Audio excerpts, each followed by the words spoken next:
So I want you to imagine the Berserk series as the popular foreign kid in school. He's smart, he's good looking, and has plenty of amazing stories to tell everyone. And one of those stories consists of a fantasy world filled with suffering and chaos, but one day a majestic being comes to save everyone from their life of torture and suffering. But one man knows the truth about what's going on here.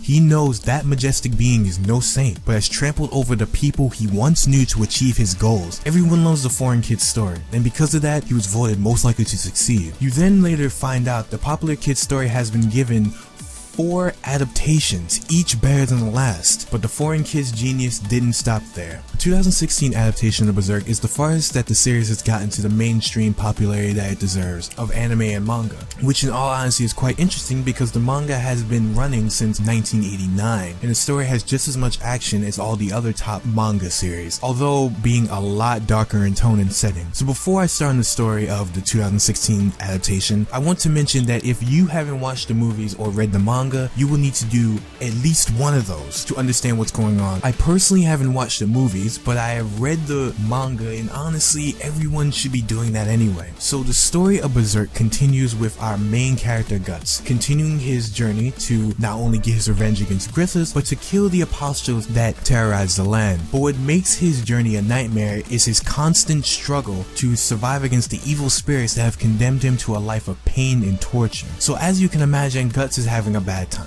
He's a character that has been through too much in his lifetime. He's never had a family or a place to call home, but can never trust anyone because of the types of jobs he took to survive, and later witnessed the devouring of all his close comrades in the mental breakdown of the woman he truly loves, Casca. The problem is that in this anime, Guts never seems to be bothered about anything that goes on. So what do I mean? Well, in the anime, Guts never shows the amount of emotional turmoil he has in the manga. In the anime, he makes everything look like a breeze as he then continues his journey of revenge. We never see the moments where Guts has to grin his teeth in order to show that something is troubling him. But other than the story itself, I think this had a lot to do with the animation choice being CG. I don't think they could have portrayed emotion any better than they did since they stuck with CG, but whether or not it was a terrible design choice or lack of storytelling, I couldn't feel sorry for Guts as much as I did in the manga. The other characters that are in this series are easier to explain than Guts' character, well, at least from what the anime offers them. You have Puck, who is way less annoying than he was in the manga, but to be honest had a lot less screen time than the amount that he should have gotten. Izudro, who self-appointed himself as an apprentice to Guts, so now he follows him. Farnese, who is the leader of the Holy Seas Ceremonial Guard, the Holy Iron Chain Knights. She is both a masochist and a sadist, since she loves to watch and inflict pain on people, and this brings her moments of great pleasure. She's also an interesting character in the anime and manga because she constantly is struggling to understand the things that are happening around her,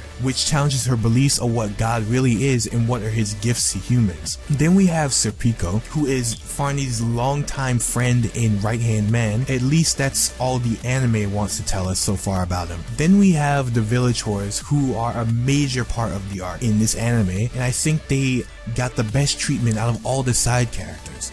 So these characters are better explained in the manga, which is an obvious assumption, but one that needs to be said at least for comparison. So let's talk about the elephant in the room when talking about this anime in general, which is the animation choice. So if it's not already blatantly obvious, the show uses CG for 90% of the series, something that the Berserk movie trilogy uses as well. The CG is so awkward to look at, always having this manga style line shading over it. Now, I can tolerate CG because obviously I watched the series, but what ruins the presentation the most is the fluidity of the animation itself. Every movement made with Guts' sword looks like he has to take a breath before each swing, even though he can clearly hold his sword without effort. Also, like I mentioned before, the faces of the characters usually show one type of emotion in any given moment, unless it's one of the times where they use 2D animation, which leads me to the next problem of the animation, which is how inconsistent it can be in its choice. Like I said already, the show uses 90% CG, while the other 10% are 2D drawn, which looks fantastic, the exact way I thought a show like this would be animated because it's similar to the style of the manga. There are some shots with a group of characters, and the group consists of both styles of animation in it, awkwardly mashing the two together. I don't even think it was a budget at at this point that they had a problem with. It seems more like mismanagement to me, because if you